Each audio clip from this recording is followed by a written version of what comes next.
everyone, and welcome to the Daily Blue. I'm Corinne Karen. I'm here with a good friend of mine, Matthew Fusco, who has a very interesting story about his life. And I'd like to just get right to it, actually, Matthew. So you had a pretty cool story, and you came up with this video called The Geek and the Jock, right? Yeah. Tell us a little bit about what The Geek and the Jock is. Okay. Well, it's about Sam, the geek, and Wayne, the jock, and they're in school together.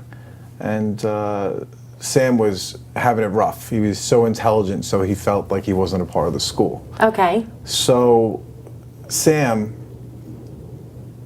didn't know how to express that, and he came from a very, very abusive family. He was a single-parent mom he lived with, and I can't really get into the details, but it was pretty tough, his environment. Okay. And it was last year of school, and he was going to be graduating high school, and he didn't see where he's going to be going. Okay. So he basically made a plan of what he was going to do. Okay. And there was a bad rainy day, and he was walking out of the school, and he always walked out of the main entrance so he could have people around. Security's always thinking something was going to happen to him because he got beat up a lot, pushed around a lot. Right. So this day, he was leaving the school and walking out the main entrance, and there was these huge hedges. So once you go out the entrance, no one can see what's going on. And he went out the entrance, and there was 5 guys waiting, and they beat him up pretty bad. And he was getting beat up, and he didn't know what to do. He didn't know how to fight, and he was just swinging, and they were just tossing him into bushes, and, you know, smash his glasses and his books. How awful, right.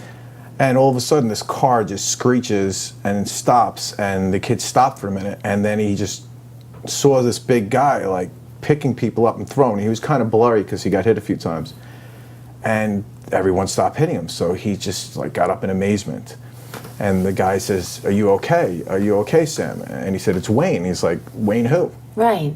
He's like, "Your neighbor, Wayne. I live 3 houses away from you." Yeah. Right down the block. Yeah. He's like, "What happened? You know, this is my life. This is what happens, but I never had it this bad." Right. You know, just comments and pushing and stuff. Right. So he's like, "Well, let me help you." So he helped him get the twigs out of his jacket and helped him get up and said, "I can't fix your glasses. They're broken, but here they are. Let me walk you home." Wow. And there was a scream from the car. His girlfriend was in the car, and his girlfriend was the head of the cheerleaders, and Wayne was the quarterback of the football team. And she said, "Where you going, Wayne? You got to go to the awards." They were on their way to awards. He was going to win an award. Right. And he said, "I can't. I got to help my friend." Wow. So he brought Sam home. Wow. And he didn't even realize 3 houses away this guy Wayne lived. But Wayne realized he was alive. Right. But Sam didn't know it. He didn't think anyone would knew want to talk to him or yeah. be involved with him. Yeah, he was an outsider. Friends. Yeah, right. he was different. Low self-esteem. Yeah. So he said to him, "I'm your friend. Right. From now on, wow. I'm there for you. Right. You know, this summer we're gonna see each other." And wow. It was devastating. That he said, "Wow, I could have had friends. I could have talked to people. Sure. Some people would actually accepted me." Okay, pause. So, this is a true story? It was partially true. Partially true story. Okay, sorry. Go on. It's okay. It's okay. So what happened was he went back to his house and now had some confidence and stood up to his mom a little bit and went back to school with a life. Mm-hmm. So this was, the story happened towards like a few weeks before the end of the year. Now, the end of the year, he was voted the highest in his class. What is that called in high school? Oh. Valedictorian. Valedictorian, yeah. Right? Yeah. Testing you too. I know. I mean, sorry, really? Sorry. So I have to have prepared he questions. had to do a Matthew. speech. Oh, He had to do really? a speech. Which was Wayne or Sam? I'm This sorry. is Sam. You Sam. threw me all off Sam, with that. Okay, the Sam. geek. So Yeah. he really excelled. So yeah, he was the highest in his class. So Right. he was voted the smartest in class, and he was up there doing a speech, and he said, "This is going to be a little different than what's expected." Okay. So he told a story how he had a plan and he got beat up, and then that was it. He was getting beat up and thinking, "This is it. I'm going to definitely fulfill my plan." Right. And somebody changed that plan. Somebody decided to act. Somebody jumped out of their car and they decided to risk their own life and reputation and stuck up for me. Right. And I want that person to know that, you know, I was going to kill myself that day. Right. And you changed my life. Right. You made me realize somebody cares. Right. Somebody actually Right. was willing to go out of their comfort zone and help a geek, help somebody not like them. Right. So this dedication today is to, you know, a simple act could change a person's life. And I'd like to say thank you to you, Wayne Smith. And Wayne was blown away. Right. He's like, "What are you talking about?" Right. He had no idea Right. that Sam was going to kill himself that day. Right. Because that was the day. Right. Here he was just doing what he was taught or what he felt. And wow. Great story. Yeah. Excellent story. And I have to share on a personal note that had happened to me within my own life. You know, not that I was the savior, but I think that somebody saved me as a child. And I don't think I wasn't on the brink of ever doing something like killing myself. Yeah.